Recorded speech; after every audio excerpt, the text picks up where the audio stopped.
Hey guys, tonight we're stepping into the silver mist of an ancient Chinese market just before sunrise. The air is thick with stories, and the world still holds its breath. Bamboo stalls creak softly as merchants unroll their mats, their hands moving like memory.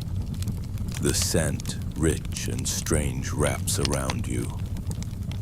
Damp earth, pickled ginger, charcoal smoke, and a whisper of something briny that might be fish, or might not. You duck beneath a low cloth awning, its edges still beaded with dew, and nearly trip over a crate of scallions so long they resemble green spears. But something's off. No bok choy. No plump Napa cabbages. Even the familiar daikon seems to have ghosted the morning crowd. Instead, the tables groan under curling fern fronds like delicate scrolls, lotus roots yellowed with age and stacked like ribs of some ancient beast, and a fuzzy green pod so odd you wonder if a caterpillar fell in love with a feather duster and raised a family. The light is soft, the air is thick, and here in this hush before the day begins, you're not just shopping. You're stepping back into a world where vegetables had names we've forgotten and flavors that once shaped dynasties. So before you get comfortable, take a moment to like the video and subscribe, but only if you genuinely enjoy what I do here. And let me know in the comments. Where are you listening from, and what time is it where you are? Now, dim the lights. Maybe turn on a fan for that soft background hum, and let's ease into tonight's journey together. You step carefully, sidestepping a squawking chicken with the confidence of a tax collector. The market hums. Lanterns sway overhead like paper moons, illuminating mounds of leafy greens you don't recognize. The vendor nearest you wipes his hands on a worn apron and grins, revealing teeth the color of river clay. He waves a stalk under your nose, a crinkled soft green with serrated edges, and calls it ze air kai. It smells like mustard, licorice, and rain.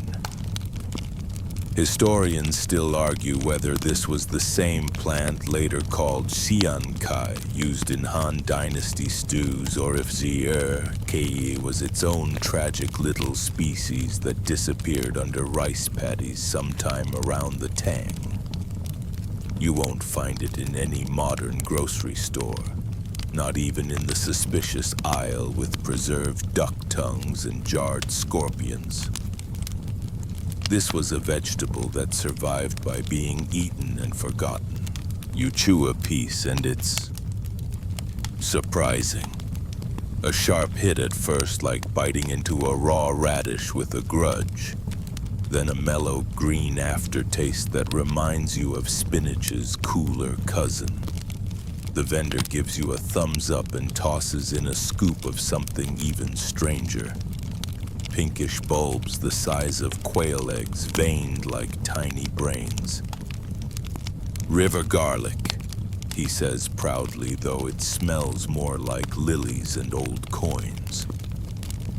Fun fact. Archaeological digs in the lower Yangtze region have uncovered ancient vegetable pits with bulb impressions precisely like these. Carbon dating pegs them to around 4,000 years ago. Their exact identity? Still being debated. Were they wild garlic?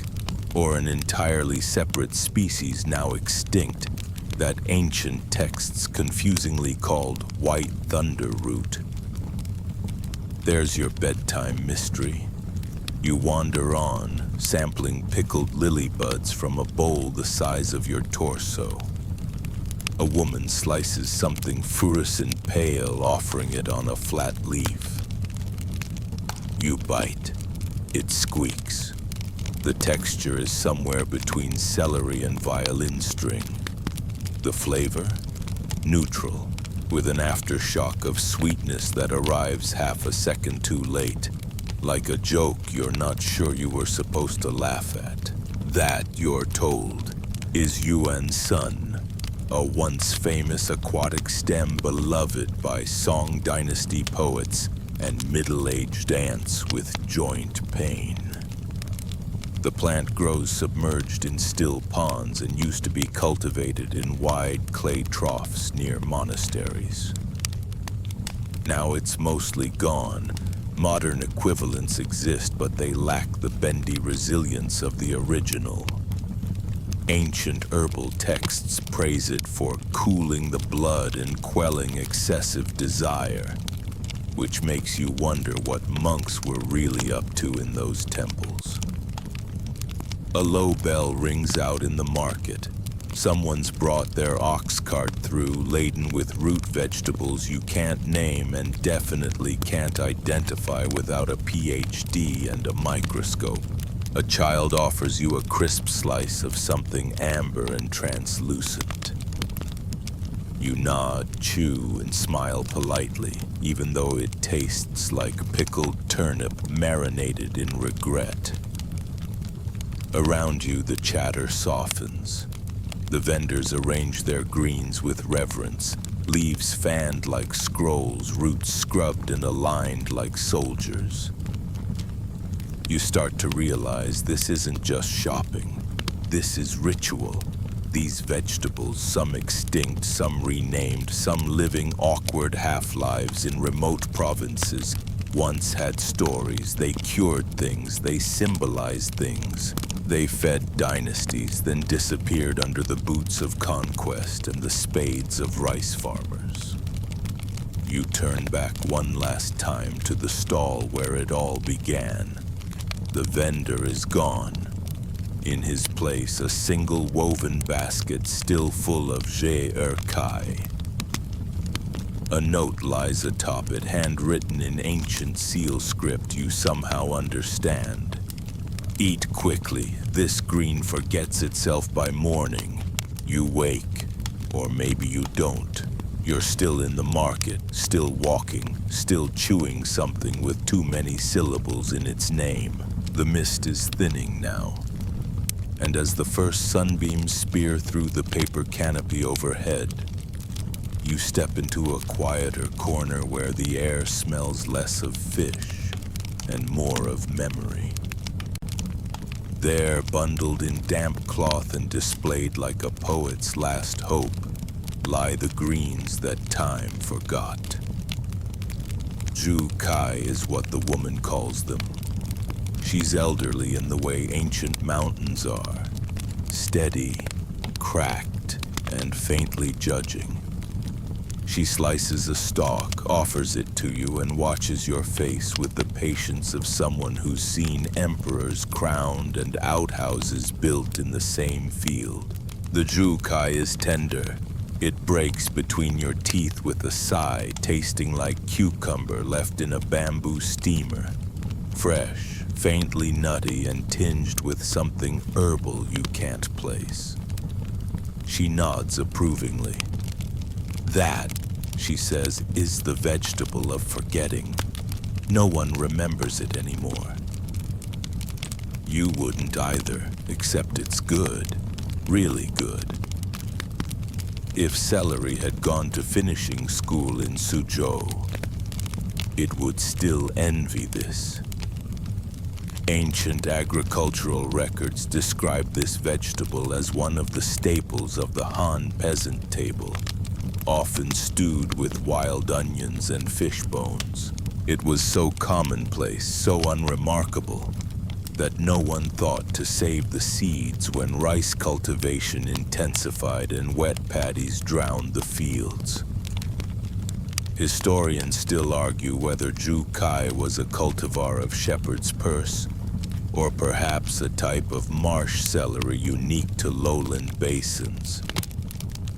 There's even a fringe theory suggesting it was a now extinct fern domesticated and lost before the Tang dynasty even learned to appreciate tofu. You'd laugh at that if you weren't busy chewing. A chicken clucks nearby. Someone's bartering loudly over a basket of mahuan, another ancient green with a long-lost resume. It's described in early Tang medicinal texts as mildly laxative, pleasingly bitter, and appropriate for funerals, which frankly feels like a tough endorsement for a salad. But here's the twist. Some of these vegetables didn't disappear naturally. They were erased. You pass a set of red lacquer boards, official edicts from a long-gone bureaucracy, listing banned crops during a drought. Water-thirsty greens like mahuan were outlawed in favor of drought-tolerant barley and millet. Survival doesn't always make room for flavor. You crouch beside a small clay pot. Inside, bundled in salt, lie strips of something leathery and green-brown. The woman calls it tian mao ye, sweet cat leaf, though no cats are involved. You bite incautiously and are rewarded with a bitter zing that turns creamy like eating wasabi that changes its mind halfway through. She grins. That green, she explains, used to grow wild along canals and was often mixed into dumpling fillings around the winter solstice. But it wilted in cultivation, too wild for farms, too finicky for market scale. And so, like that one friend who insists on cooking without recipes, it faded into obscurity. You follow the stall's back curtain and step into a makeshift cooking area.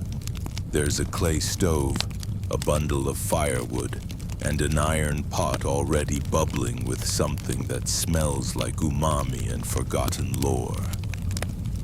The woman stirs it once, gently.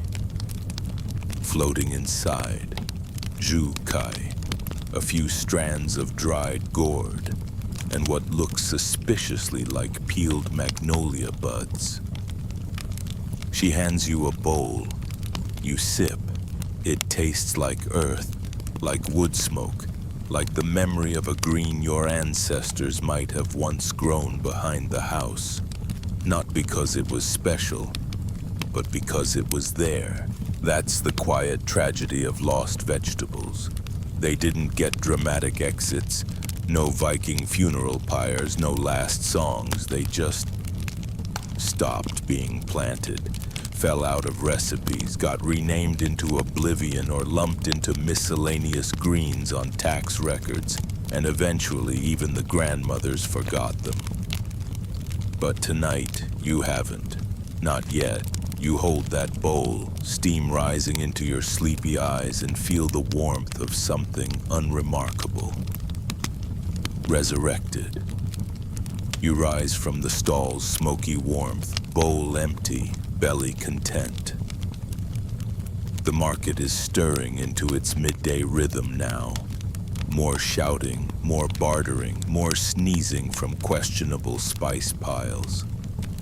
But you slip away from it all, drawn toward a quieter path paved with polished stone.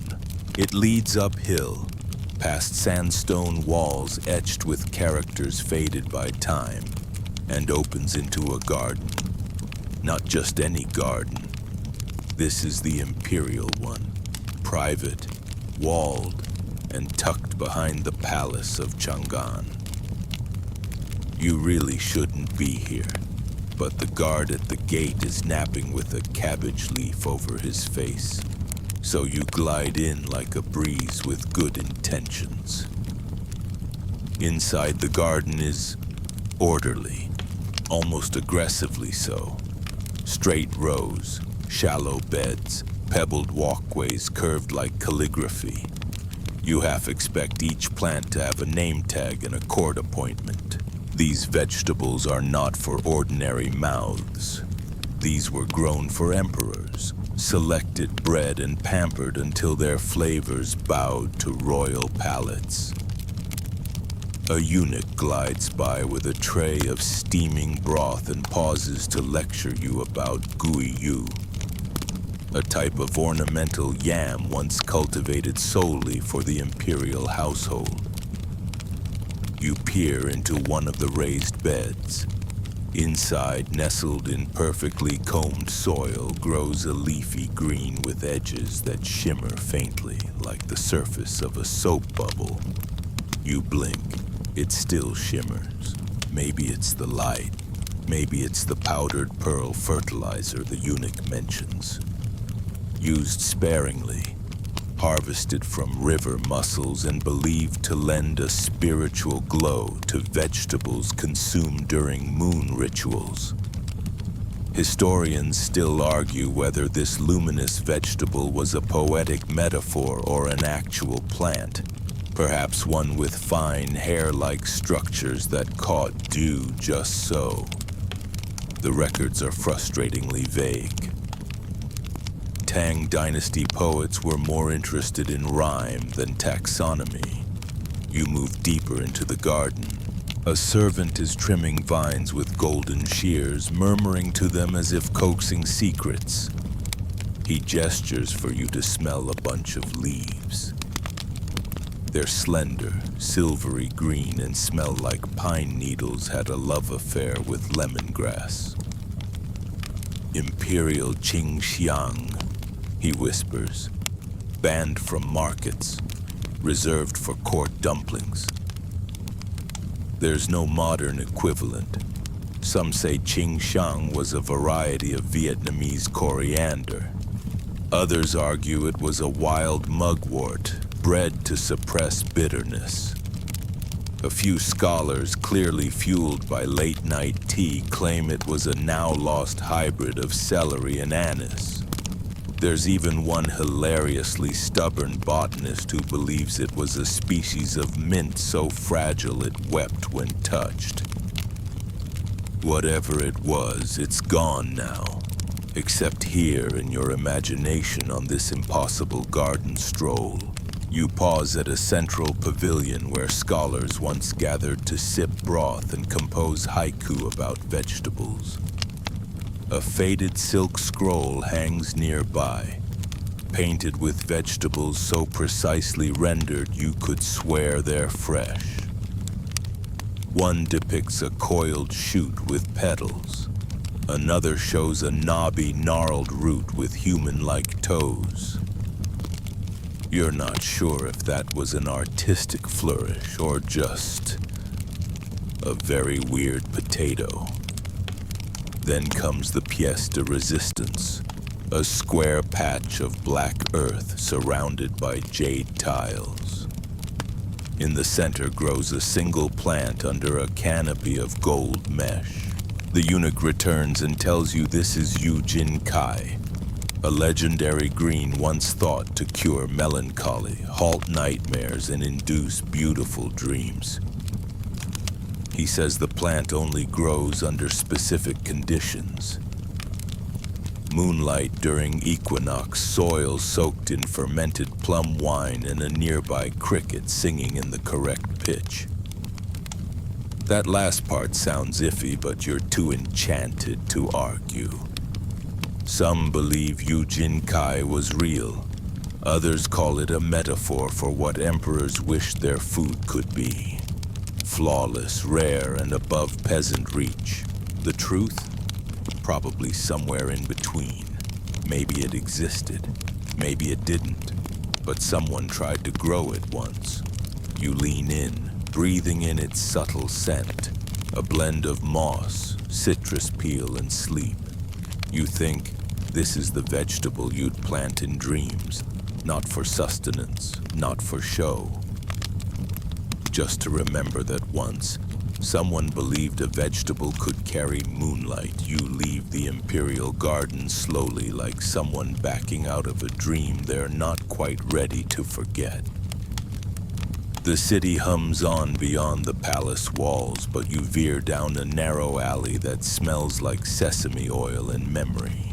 Eventually, the alley opens into a sunlit courtyard, where rows of ceramic urns sit quietly baking in the heat. This is where vegetables go to change, not just dry and wrinkle like laundry, but to become new things entirely. You crouch beside one. It's cracked and lined with straw, filled with curled strips of something pale green and translucent. You pick one up.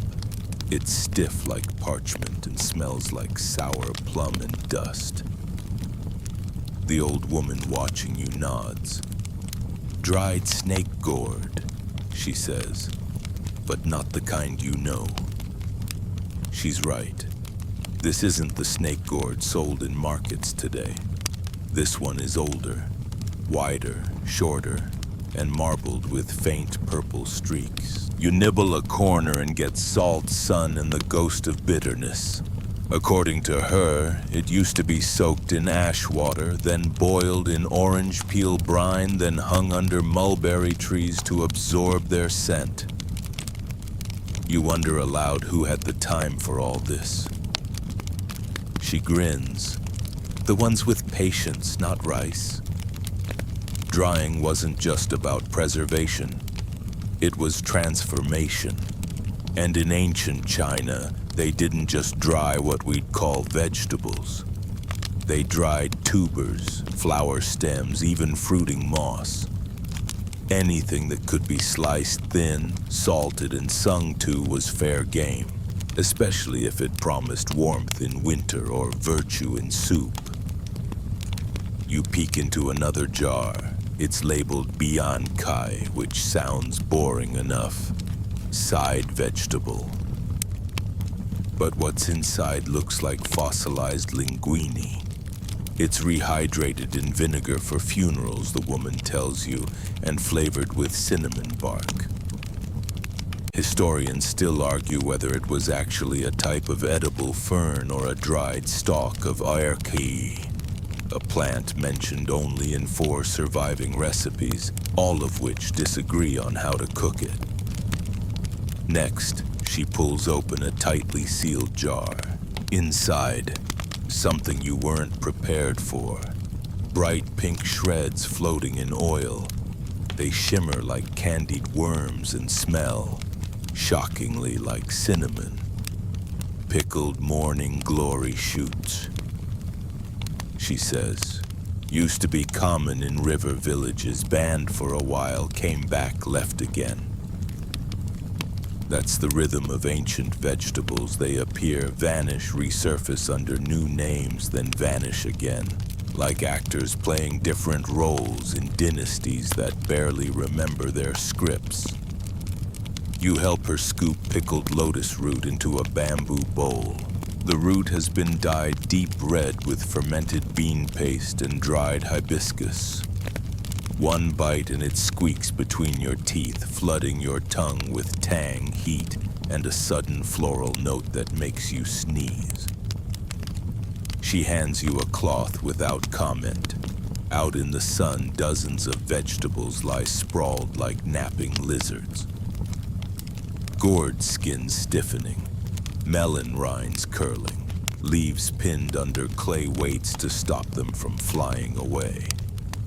You spot something that looks suspiciously like dried seaweed, but inland. Not seaweed, she says before you can ask.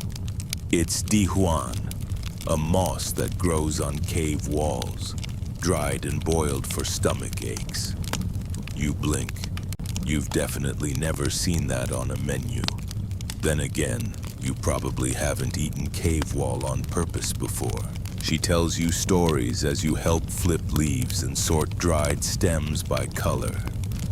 How poor villages would hang greens over chimney smoke to dry faster.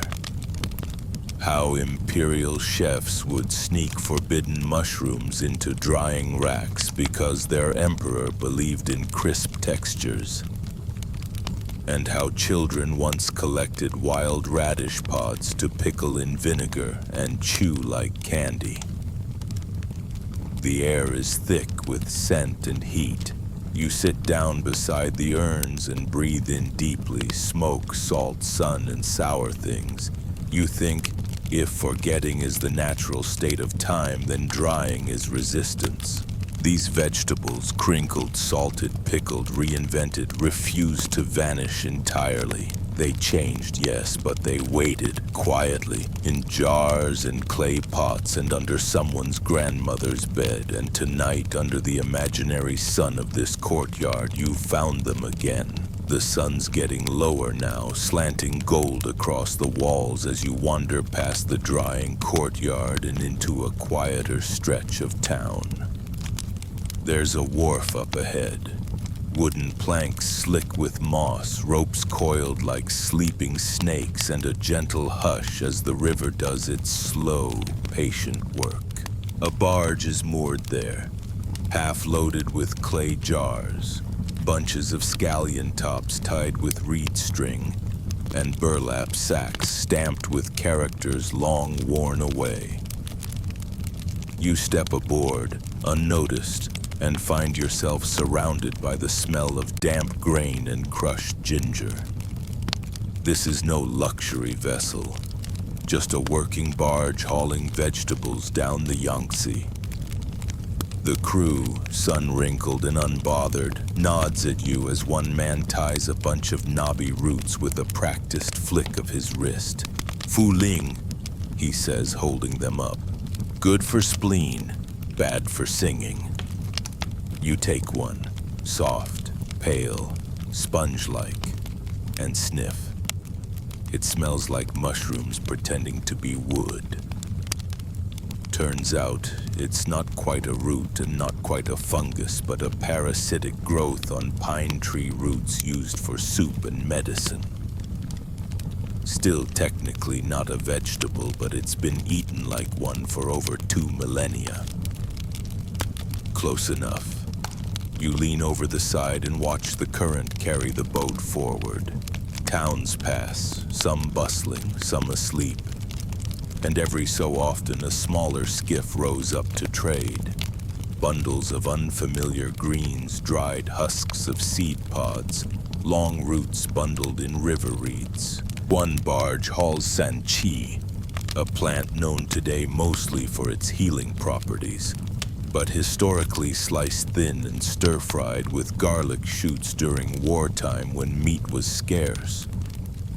Another delivers shui rong, an aquatic vegetable described in old court records as tasting like the sigh of snow. You have no idea what that means, but it sounds delicious and mildly depressing. You chew a piece of smoked taro from a leaf-wrapped parcel. It's waxy, earthy, and faintly metallic.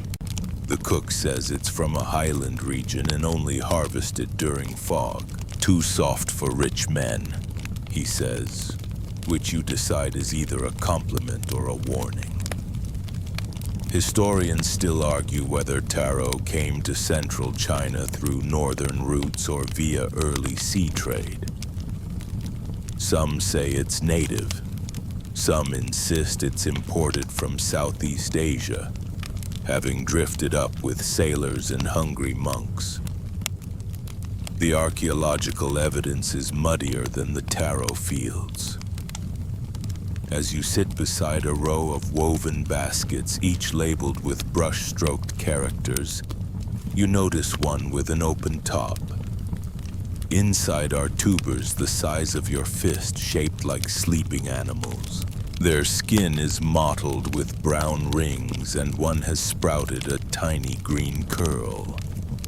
Those, the old sailor says, are Yandu swallow peas. Rare now. They bruise if you look at them too hard. He's not joking. These peas are so delicate they used to be transported wrapped in goose feathers. Farmers in the Eastern Jin dynasty prized them for their buttery texture and rumored calming properties. and they were considered good luck if served during weddings, though only if they didn't split in the pot. You glance up. The barge is slowing as it drifts into a fog bank. The river narrows, trees hang low, and fireflies blink like lazy stars. Somewhere in the mist, frogs croak out an off-key lullaby. This river, silent, wide, eternal, has carried vegetables not just between towns but across centuries. A stalk grown upriver might sprout legends downriver. A tuber passed from boat to boat might disappear from history after one failed harvest, and still they float, carried by hands that didn't know they were saving history or letting it drift away. The barge moors again. You step off back onto firm earth. As the last light slips behind the hills, you think of Fu Ling, Shui Rong, Yandu, the quiet ones, the vegetables that rode the current long enough to be forgotten, but not by you, not tonight. Your feet land on a cobbled road slick with dew just as the fog begins to lift.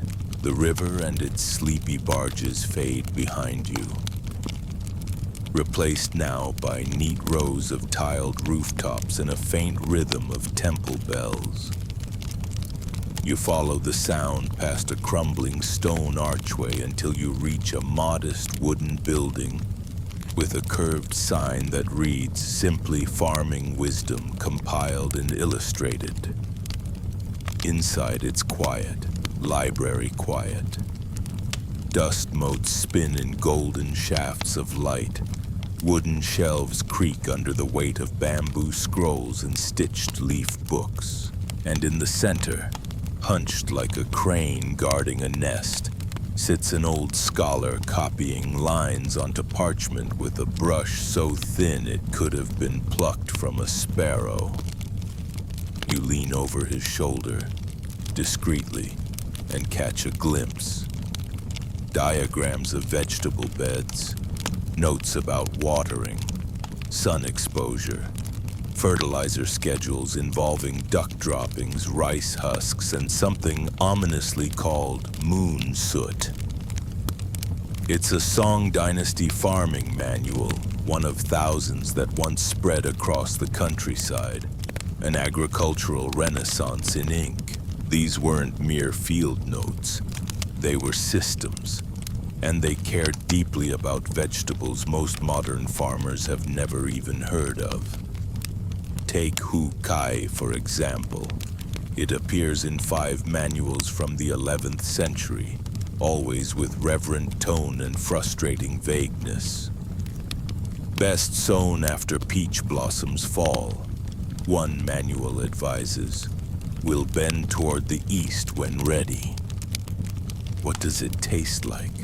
No clue. How big does it grow? Unknown. Even the name's meaning is disputed. Some think it was a type of mustard. Others suspect it was a fibrous lettuce cousin.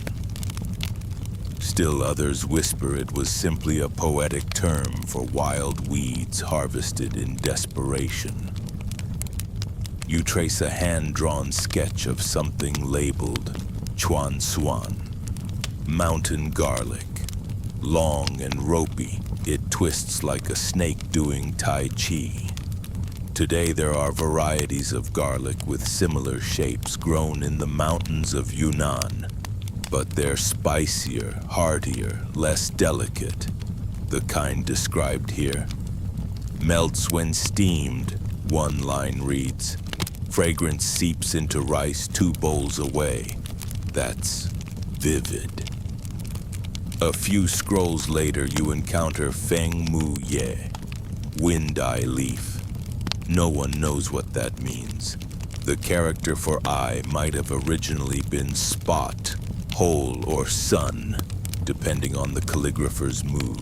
All we know is this vegetable was believed to change flavor with the weather and wilted when people argued near it. You raise an eyebrow. The scholar nods solemnly as if to say, Yes, that checks out. Historians still argue whether the farmers who wrote these manuals were accurately recording botanical facts or simply making highly specific poetry while hungry. But these texts were revered, copied, passed down, and consulted like scriptures when the rains failed, or when a cabbage patch produced bitterness instead of sweetness. You flip to a page covered in smudges and tiny ink paw prints. Perhaps a cat once napped here. The entry describes a plant called neon luo, which only grows when planted beside someone you love. It thrives on soft soil, filtered sun, and calm voices. Supposedly, it's excellent in noodle soups. Modern botanists have found no equivalent. Some believe it was a figment of hopeful imagination.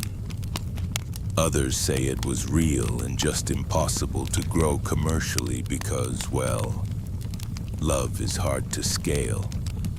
In the back corner, you find a crate of rejected scrolls, unbound and brittle. One lists 12 ghost greens, plants known only by name, lost before the Ming Dynasty even began. Some names sound suspiciously like euphemisms. Skyfoot, ink gourd, cloudmouth leaf. You can't help but wonder, were they real? Or were they inside jokes between farmers too tired to care if future generations understood? You sit down on a low stool. The room smells like pressed leaves and thyme. The manual before you reads like a letter from another world.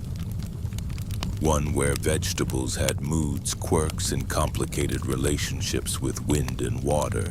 And in this quiet room, centuries later, their whispers still echo.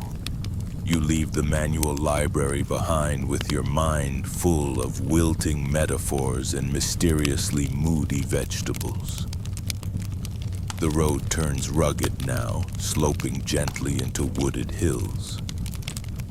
A path appears, narrow, uneven, and stubbornly uphill. You follow it anyway, not because you're in a hurry, but because something smells faintly sweet in the air. It's cooler up here. The trees are denser, the moss thicker. Somewhere nearby, water drips in a lazy rhythm. A man appears from behind a bend in the trail. His robes patched, his beard impressive, his expression unreadable. He nods at you and keeps walking, a wicker basket strapped to his back and a crooked staff tapping the ground. You follow him naturally. Eventually you reach a clearing filled with stumps, mushrooms, and silence. This is not farmland. This is foraging country. The herbalist, because that's clearly what he is, kneels beside a mossy rock and gestures for you to join him. He parts the undergrowth and there it is, a pale, velvety stalk peeking out like it's shy. He plucks it and holds it under your nose. It smells like honeyed tea and very old paper. This, he says, was mistaken for a vegetable for 300 years. It's not really. It's a fungus, but ancient cookbooks listed among greens and temple records show it being stir-fried with sesame oil during mid-autumn feasts. It's called xiao ru ji, little meat fungus. Some sources say it was cultivated in shallow trays in monasteries. Others insist it only grew naturally on decaying bamboo in certain altitudes. Historians still argue whether this was the same fungus used as meat substitute in early Buddhist cooking, or a rare subspecies now completely extinct, remembered only in funeral menus and confusing poems. The herbalist tears a piece and offers it to you. You chew, tentatively, and find the texture is springy like calamari on its best day. The flavor is Elusive, smoky floral, slightly numbing. You blink. Tongue fog, he says with a small smile and side effect. The clearing is full of things that blur the lines. Leafy mushrooms, root-like vines that aren't roots at all. A patch of lichen that smells like ginger when crushed. A dark green rosette that closes its leaves when touched. He warns you not to eat that one unless you're trying to see ghosts. For centuries, especially in mountainous regions like Sichuan and Hunan, villagers foraged what they couldn't farm. And sometimes they ate things that botanists still struggle to classify. One document from the Yuan dynasty lists 13 righteous vegetables, 9 of which are actually fungi or algae. Another recipe includes cloud ears, bamboo jelly, and something referred to only as the green thought. You help gather a few stems of something gelatinous packed with water and shaped like snail shells. He says it was once prized as a beauty food used in hair tonics and soups for bridal mornings. It's soft, neutral, and strangely comforting, like biting into a polite rain cloud. Back at his hut, the herbalist boils a handful of greens in a squat iron kettle. The result is a fragrant broth the color of tarnished silver. You sip. It tastes like memory and damp wood with the faintest sweetness. He doesn't speak, but you get the impression that he's letting you drink something once sacred, now forgotten. And as the last light filters through the branches, catching the steam rising from your cup, you realize something. Not all vegetables grow in rows, not all of them even make sense, but they were here. Part of the diet, the folklore, the medicine, the mistakes. And maybe, just maybe, one of them still waits under a mossy rock, growing quietly, waiting to be found again. The next morning, or maybe it's still the same long, wandering evening, you step out of the forest with your sleeves damp and your thoughts even moister. The village ahead is small, its rooftops sun-warmed and curled like steamed buns. Someone's boiling vinegar nearby, and the smell punches your nose in a way that says you're definitely not in a palace anymore. A man waves you over. He's setting out small dishes on a stone table under a wisteria canopy. Each one holds a few slices of something pickled, soaked, fermented, or confused. He hands you a pale green sliver with orange streaks. Foreign vegetable, he says, from the west. You raise an eyebrow. The texture is crispy, the taste citrusy with a peppery kick. Familiar, yet not. Not that foreign, he admits. We just thought it was. Turns out ancient Chinese cooks weren't shy about rebranding vegetables. Any new or unfamiliar plant was often labeled Hu Kai, barbarian vegetable, regardless of whether it came from India, Persia, or just the next province over. In one famous Tang Dynasty menu, the same root is called both local mustard and foreign spice root, depending on how it was cooked and who was eating it. Historians still argue whether these imported vegetables were actually introduced via Silk Road trade or were simply native varieties that got new names when the empire expanded. A famous example is lu sun, or asparagus, praised by court officials for its elegant flavor and described as a tribute plant from Dakin, i.e., the Roman Empire. But the earliest recipes for lu sun look suspiciously like local mountain fern preparations. Either the Romans sent a really enthusiastic crate of salad fixings, or someone just liked exotic marketing. You nibble another slice. This one's deep purple and marinated in plum vinegar with bits of licorice bark. It's zigua, an heirloom cucumber that's now rare outside a few hill villages. Foreign, the man shrugs again. Or maybe ancient, depends on the century. In the corner of the table is a lump of something grayish and shy-looking. It turns out to be mao ki, hair vegetable. Not as bad as it sounds. It's a soft moss-like green that grows in river caves and clings to rocks. Once reserved for royal feasts, now barely grown at all. Some say it came from traders near present-day Myanmar. Others argue it's native and just happened to look fashionable when the Song dynasty was feeling international. You sip the broth served with it, thin, mineral-rich, with a faint note of minty iron. Not bad, but as the man explains, it's not really about the taste.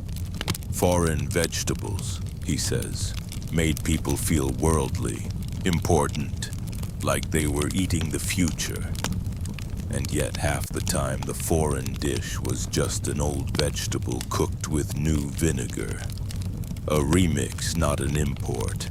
He hands you one final bite, a pickled sliver of sea gua, ridge gourd, except this one's got a sharper bitterness and a strange blue tinge. He calls it Persian melon vine, though no melon ever came from it. Named for drama, he grins. Sold better that way.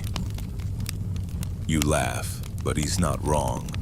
Vegetables had image issues back then too, and nothing sells a strange green like a mysterious backstory and a border-crossing legend. The sun shifts behind the clouds, casting long shadows across the stone table. You look down at the bowls, each one holding something humble, each with a title lifted from half-truths, trade routes, and clever chefs. You realize the line between native and foreign is thinner than rice paper in a monsoon. Vegetables traveled, yes, but so did stories. And sometimes those stories stuck longer than the seeds. You thank the vendor with a bow and a belly full of confused cucumbers, then continue wandering through the village's winding alleys. The air has changed again. Less vinegar, more incense. Somewhere ahead, a bell rings, followed by the rhythmic sound of a cleaver hitting wood. You follow it naturally, because who wouldn't follow a good knife rhythm? The alley spills into a temple courtyard. It's quiet, peaceful, and smells like boiled herbs and old wood. Monks move silently between the shadows, robes fluttering just above the ground like they're auditioning for a wind-based musical.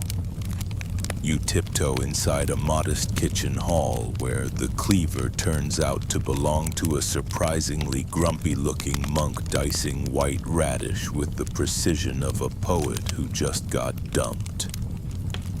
He glances up. Vegetables for the soul, he grunts, but also for lunch.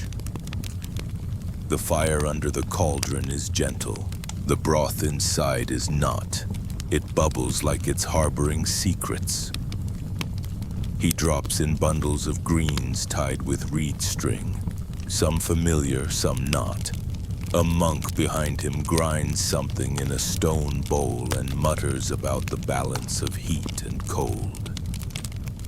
Ah, yes, vegetables as medicine. Welcome to the era of everything in your soup is secretly diagnosing you. You sit down near the doorway as the monk explains. In classical Chinese thought, every food had properties: warming or cooling, moistening or drying, invigorating or sedating. Vegetables were no exception. Mustard greens heated the blood. Mung bean sprouts cooled the liver. Lotus stems calmed the heart. Radish was basically a personality test. Spicy for anger, sweet for regret. You're handed a bowl. Inside, a broth so green it looks like envy with extra chlorophyll.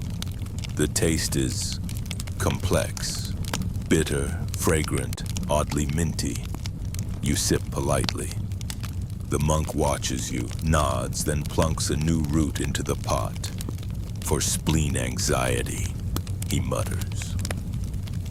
You weren't aware your spleen had feelings. Now you're worried it's offended. Historians still argue whether these classifications were based on empirical evidence or wishful thinking. Some believe early doctors were skilled observers. Others think they were just hungry philosophers with too much free time and a fear of cold salads. But the tradition runs deep. Temple menus often changed with the seasons, not for variety, but to match the shifting balance of yin and yang in the environment. Summer meals emphasized cooling greens like kong shin kai, hollow heart vegetable. In winter, dishes leaned on garlic chives and ginseng leaves to stoke the inner fire. And during times of emotional unrest, watercress, always watercress. You take another sip of soup and feel, not better exactly, but observed, the kind of quiet clarity that comes from sitting in a room full of boiling roots and the smell of dried licorice.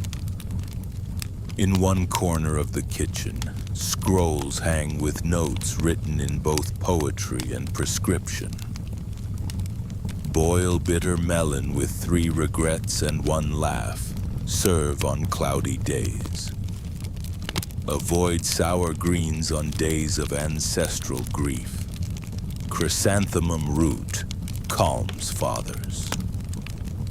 Some of these vegetables are long gone, vanished from fields, forgotten in recipes, but their medical reputations live on in dusty herbal texts and the lingering habits of cautious cooks. Even today, in some rural kitchens, you'll still hear, "Don't eat that, it's too cold for your joints." You finish your soup, warmed in a way that isn't just temperature. Maybe the spleen does have emotions. Maybe lotus stems really can soothe a racing heart. Or maybe the real medicine is the act of tending, slicing, boiling, and believing that what you eat can gently coax your body back into balance. You leave quietly, the bell ringing again behind you. A monk calls out, half joking, "Don't let your lungs feel lonely." You nod solemnly. You'll try. The temple disappears behind you as the path widens and the air grows salty. Your feet crunch over crushed shells and packed sand, and soon you're standing at the edge of a coastline that feels like the end of the world. Or at least the end of land's patience with being dry. Waves slap lazily against wooden poles embedded in the tidal flats. Seaweed flutters from them like forgotten laundry.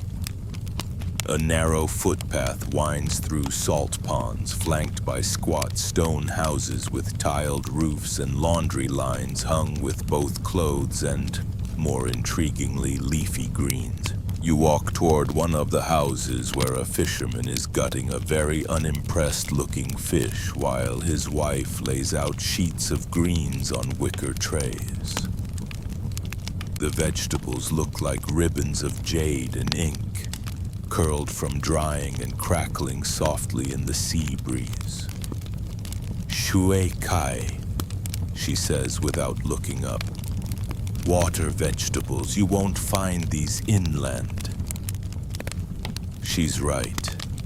These aren't the greens you'd pluck from your garden. These grew in the murky shallows, fed by tides, kissed by salt. Some are seaweeds, technically. Others, a botanical mystery. You nibble a piece. It tastes like brine, iron, and a memory of cucumbers. For winter stews, she says. Also for boredom. She points to a bright green strand hanging near the doorway. Thicker, glossier, and faintly translucent. It's called yan tai, she explains. Not kelp, not lettuce, but something in between. Only appears after typhoons. You don't find it, it finds you. Historians still argue whether yan tai was a genuine plant species or just a poetic term for typhoon-harvested algae. Some early texts treat it as medicine, others as delicacy, and a few simply call it the storm gift. One Tang poet wrote that its flavor was like ocean tears that learn joy. The fisherman offers you a bowl of rice topped with something purplish and crisp. Jiao kai, he says, corner vegetable. It only grows where salt water meets fresh water at odd angles. Tastes like sea kale if it had secrets. You chew and detect hints of citrus and sandalwood. Or maybe that's just the wind messing with you. A young boy passes carrying a bundle of hai shui hua, sea snowflower. Tiny white strands like vermicelli dried and bundled with thread. He says his grandmother boils them into sweet soup with red dates and dried tangerine peel. You ask what it is exactly. He shrugs. Don't know. It just grows sometimes. That's the joy and frustration of water vegetables. They're seasonal, regional, evasive.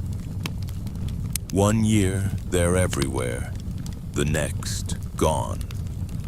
Some are tied to lunar cycles. Others appear only after certain fish spawn. And some, like Mo Xiang Kao, ink fragrance grass, might not even be plants at all, but mats of intertwined algae and eelgrass mistaken for vegetables by desperate, hungry fishermen with culinary optimism. You walk farther along the tidal flats. In a shaded nook, bundles of dried greens hang beside strips of fish and sea cucumber.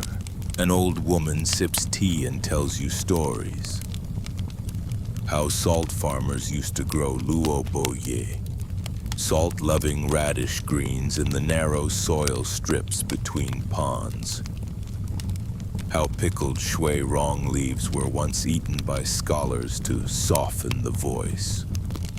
How a sailor once claimed a certain seagrass let him dream of his dead brother 3 nights in a row. You sit beside her and chew a strand of something rubbery and emerald. It squeaks between your teeth. Memory tastes like that, she says with a smile. As the sun dips behind the dunes, casting the flats in gold and silver, you look out over a landscape both lush and stark. So much vegetable life, untamed and unharvested, sways just beneath the surface. Not everything needs a furrowed field. Some greens grow in waves. And some of the most ancient vegetables never knew soil at all. The tide pulls back as night begins its gentle climb over the coast, and you follow a quiet footpath inland. It threads between wind-worn trees and low stone walls, eventually guiding you to a place where the land remembers pain. A crumbling village rebuilt too many times, nestled between hills like it's trying to hide. It's silent here. No market sounds, no temple bells.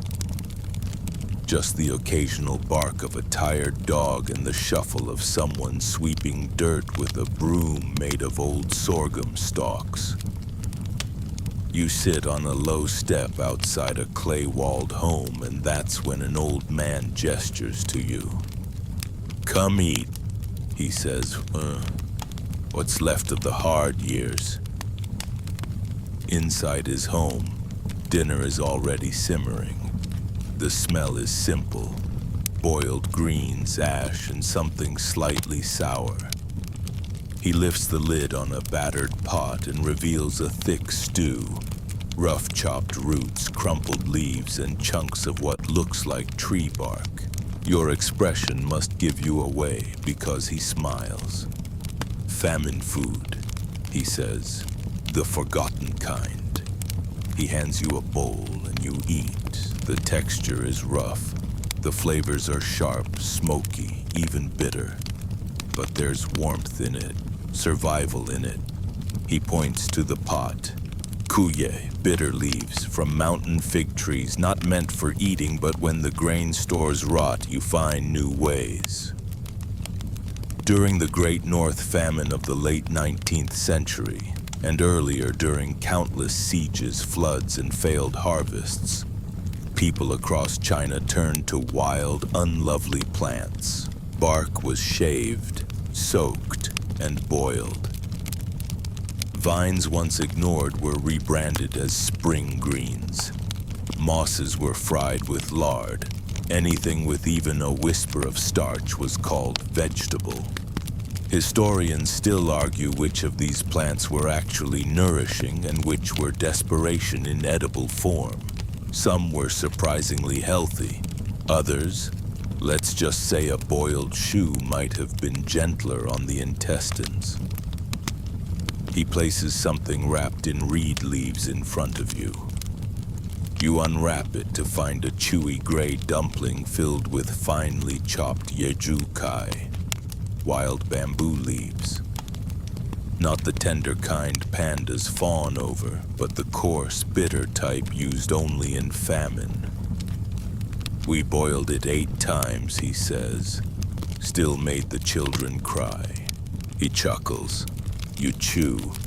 Then he opens a small basket and offers something altogether different. Lang yadu, or wolf-tooth beans. Small, black, and shaped like fangs. Once used as livestock feed, they became a rural delicacy during hard times.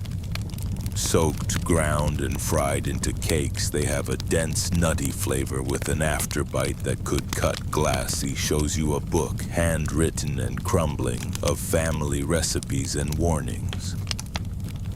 "Don't eat too much wormwood soup," one line reads, "causes floating dreams."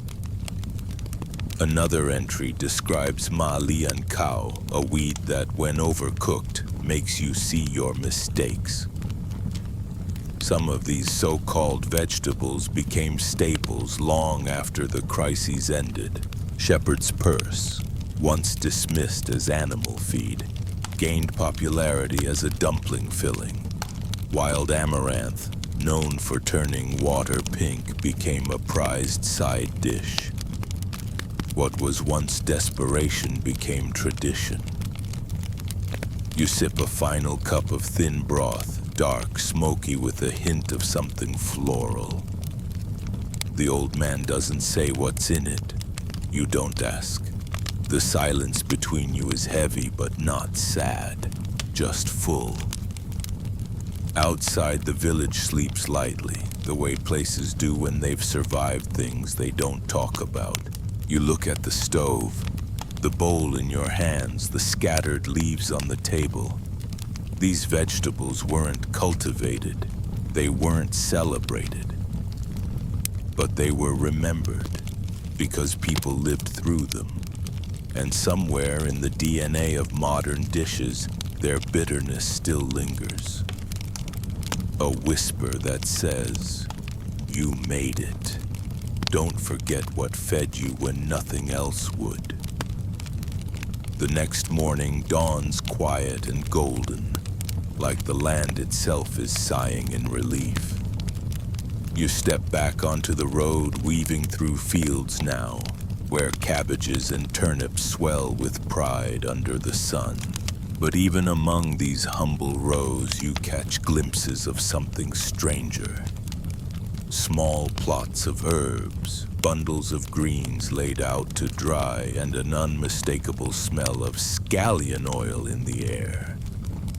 You pass a cluster of women gathered at a well, each with a basket of freshly picked vegetables and a voice louder than her neighbor's. They wave you over with the universal sign of hospitality, gossip in progress. At first, it's about the usual things. Who cooked what, whose child failed their exams, whose goose is cursed. But quickly it turns to vegetables. Specifically, which ones are too hot for their sons, too cold for their husbands, and just right for the mother-in-law who always looks faintly suspicious. This isn't temperature in the way a thermometer understands it. In traditional Chinese thought, hot and cold refer to the internal energies of food, how they affect the body's balance. It's all about qi, energy, yin and yang, and the cosmic drama playing out in your stomach. Pumpkin, hot, good for old bones, bad for pimply boys. Spinach, cold, makes the baby cry through the night. Leek, warming but not for anyone with red ears. They argue, laugh, then agree solemnly that fukai, a spinach-like green with red stems, is good for calming moody daughters-in-law and preventing dreams about ghosts. One woman swears her cousin lost all her hair after overboiling it. Another counters that it brought her mother back from a 3-week cough.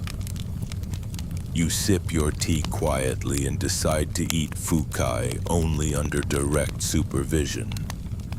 Historians still argue how much of these classifications were rooted in observable effects, and how much in cultural storytelling.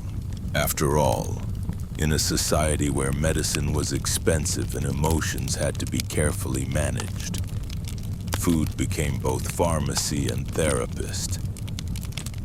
You watch as one woman lays out bundles of niu kai, cow greens, for drying.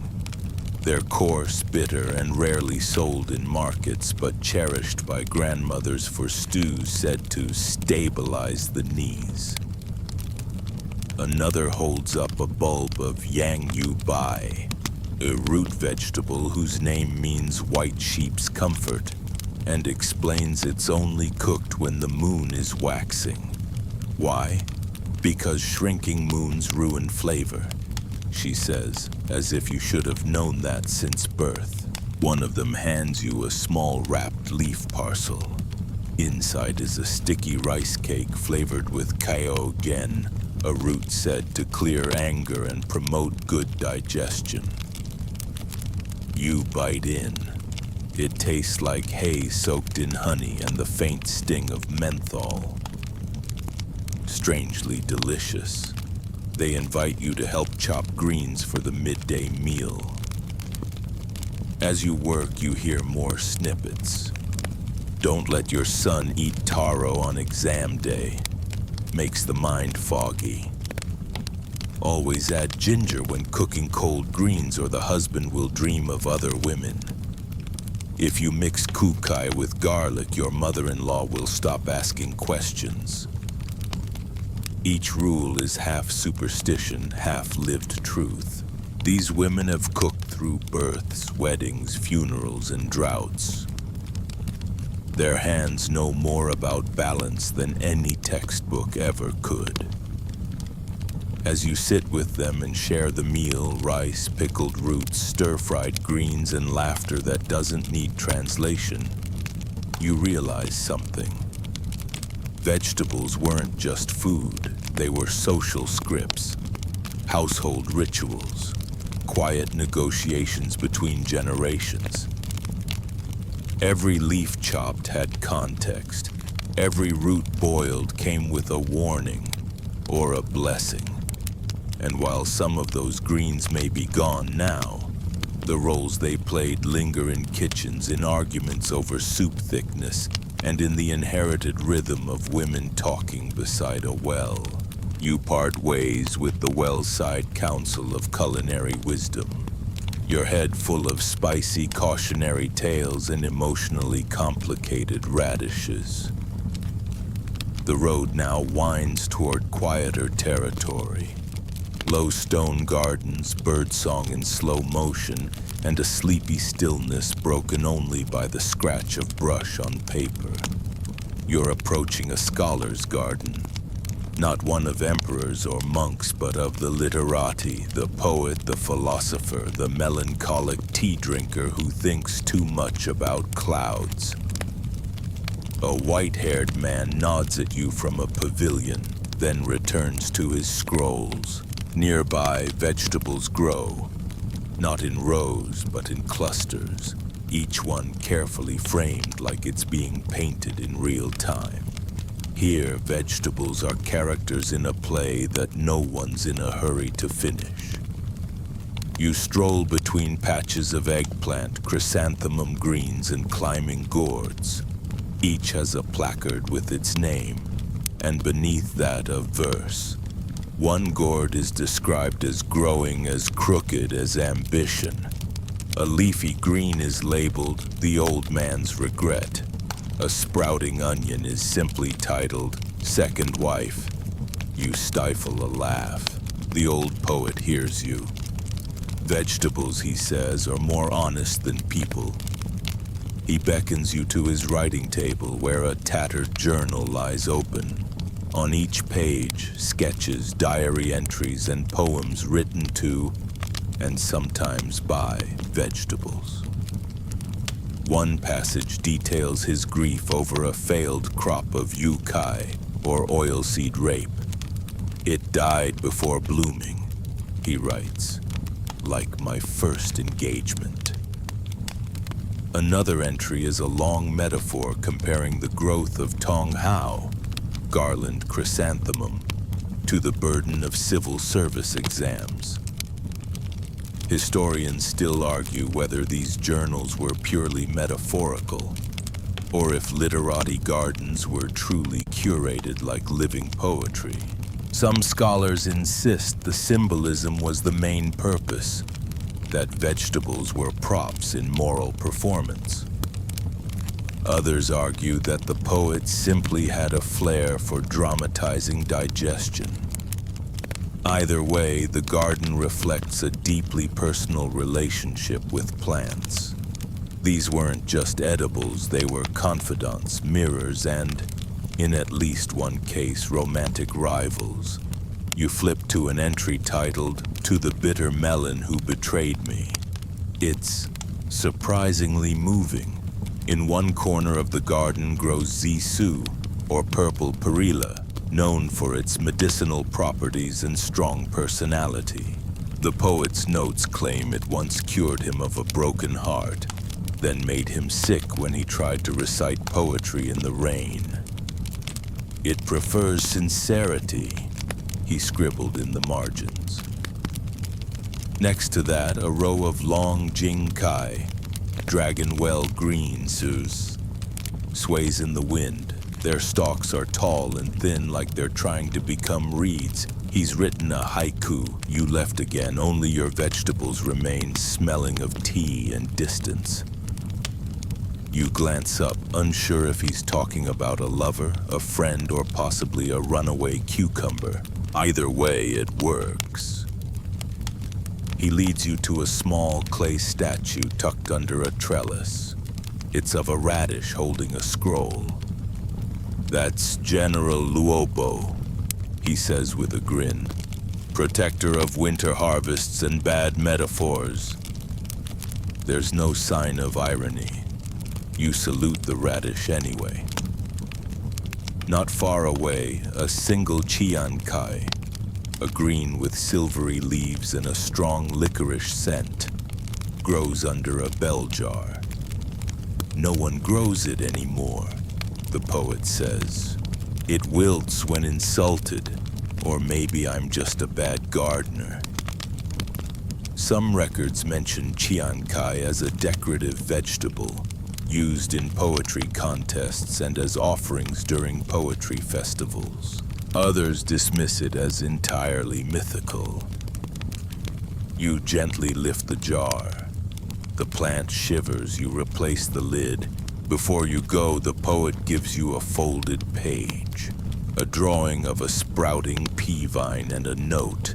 This one climbed higher than my ambitions ever did. You smile and tuck it away. This garden isn't just a place, it's a diary you can walk through. A reminder that vegetables once carried the weight of metaphors, moods, and mildly unhinged emotional projections. And tonight, under the drifting scent of perilla and memory, you too have become part of the poem. The sun has long since vanished behind the hills, leaving the sky stitched with stars and the faintest taste of charcoal in the wind. You follow a dusty trail beyond the seed shop, away from the lamplit streets and into the hush of open fields. A soft rustle accompanies your steps. Crickets, reeds, the wind whispering through crops both wild and cultivated. Eventually you reach a dig site. Quiet now. Its workers long gone, the shovels and brushes tucked away in baskets. You step over a low rope fence and into a shallow trench carved into the earth. At first glance, it looks like nothing. Just dirt, some broken pottery, and the occasional worm living its best life. But then you see them, impressions in clay, the negative space of what once lived. Seeds crushed and fossilized like punctuation left behind by meals long eaten. You crouch down and brush your fingers gently across a hardened patch of soil. Embedded in it is the faint outline of a leafy stalk, curved, delicate, barely there. A vegetable whose name no one remembers, but whose shadow clings to fired earth like a signature. Nearby, a tray of tagged artifacts holds remnants of meals, charred husks, seed shells, faded leaves trapped in centuries-old ash. You pick up a small shard of pottery. Inside its curve is a perfect imprint of a sprig of shankai, a wild green eaten by peasants and poets alike. Some archaeologists believe it was pressed into wet clay on purpose, maybe as decoration. Others think it was just a lunch leaf that got stuck before firing. Historians still argue what these remnants truly tell us. Was this the kitchen of a noble family experimenting with rare greens? Or a street vendor's workshop, feeding the hungry with what the fields could spare? Some even suggest this was a ceremonial garden, where each plant held meaning and was buried with the dead like letters for the next world. You walk slowly past the excavated outlines of old garden beds, barely visible divots, rows of soil that still remember hands long gone. A small sign nearby reads Midden Site number 14, household waste and cooking ash.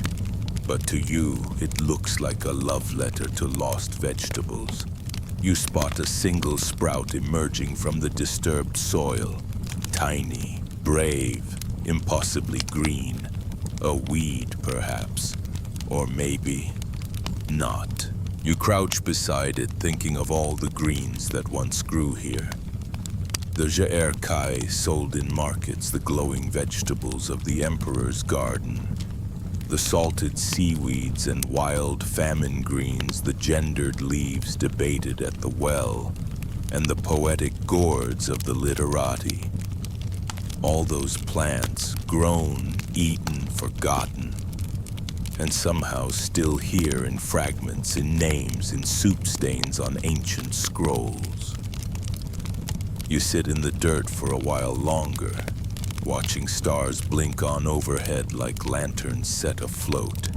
The air is cool. The earth beneath you is warmer than expected. These vegetables, some extinct, some just misplaced, aren't gone. They're dormant, waiting in the soil of memory or tucked inside paper packets on dusty seed shop shelves. Waiting in the stories we tell over meals, waiting in you. Because tonight, you remembered them. So now, here you are, sitting in the dark, quiet earth of a forgotten garden, surrounded not by rows of crops, but by the tender impressions of things once grown and once loved. The stars overhead shimmer gently like seeds of light waiting to take root in sleep. Let your breath slow with the rhythm of imagined wind over rice paddies. Let your eyes close as you picture sun-dried gourd slices, bundles of greens fluttering above salt flats, and bamboo baskets brimming with mossy roots. In the hush of your room, you can almost hear the soft chop of a monk's knife, the squelch of river mud beneath your toes, the cheerful gossip of women sorting herbs by moonlight. Somewhere in a clay jar, still sealed and untouched, rests a handful of seeds no one remembers. Somewhere a forgotten field waits quietly for the return of a flavor it once knew. And somewhere in your mind, a vegetable with no name just curled its leaves in dreamlike gratitude. Let that comfort wrap around you like a warm broth. You don't have to remember every name, every stem, every strange and wonderful root. Just this, that for thousands of years people planted, plucked, and prepared with hope. And those hopes, soft and green and humble, are never truly lost. Now, ease deeper into rest. Let the garden grow wild in your dreams. You've walked through markets, palaces, forests, kitchens, and ancient middens. You've tasted the forgotten and honored the obscure. And now, there's nothing more to do. Just breathe, just sleep, just let go.